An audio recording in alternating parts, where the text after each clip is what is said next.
આજે હું તમારી સામે મસ્ત મજાની એક નાની એવી થિયરી 2 માર્ક્સ માટેની જેનો વિડીયો લઈને આવી રહ્યો છું, જે છે લેન્સનો પાવર. તો આપણે લેન્સના પાવર વિશે રજૂઆત કરીએ. લેન્સનો પાવર એટલે શું? તો લેન્સની કેન્દ્રિત કે વિકેન્દ્રિત કરવાની ક્ષમતાને લેન્સનો પાવર કહે છે. શું? લેન્સની કેન્દ્રિત કે વિકેન્દ્રિત કરવાની ક્ષમતાને લેન્સનો પાવર કહે છે.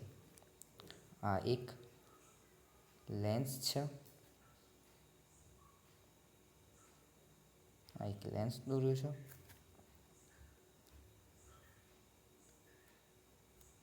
અહીંયા ઓ દર્શાવેલું છે. બીજી એક રેખા દોરી અને આ ઓમાંથી નીકળે એક રેખા દોરી. હવે આ ઊંચાઈની h ગણી છે અને અહીંયાથી નીકળતું એક કિરણ જે f કેન્દ્ર લંબાઈ ફોકલ લેન્થ કહેવાય ત્યાં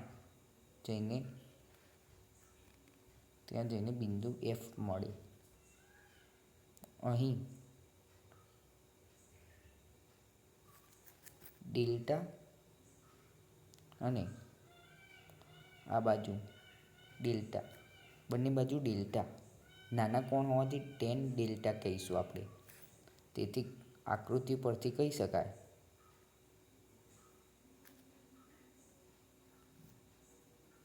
tan ડેલ્ટા બરાબર h/f. ખૂણો નાનો હોવાથી tan ડેલ્ટા બરાબર ડેલ્ટા લઈશું.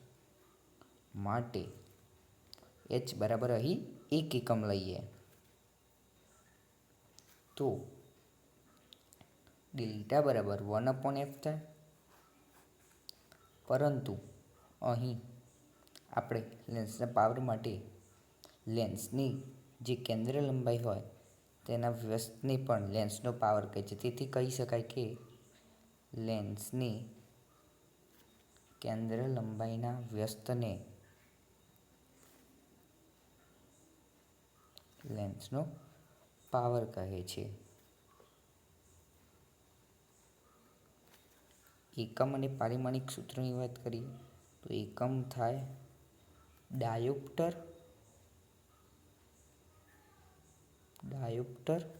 અથવા મીટર ઇન્વર્સ, અને પાપા સૂત્ર એટલે પારિમાણિક સૂત્રની વાત કરીએ તો લેન્થ ઇન્વર્સ થાય.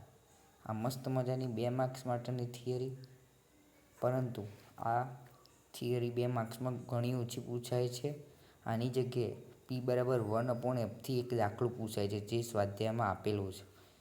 સ્વાધ્યાયમાં એવું આપેલું છે કે p બરાબર 1/f, જ્યાં f આપેલો છે 0.5, એટલે 1/1/2 0.5 એટલે 1/2 કહી શકાય.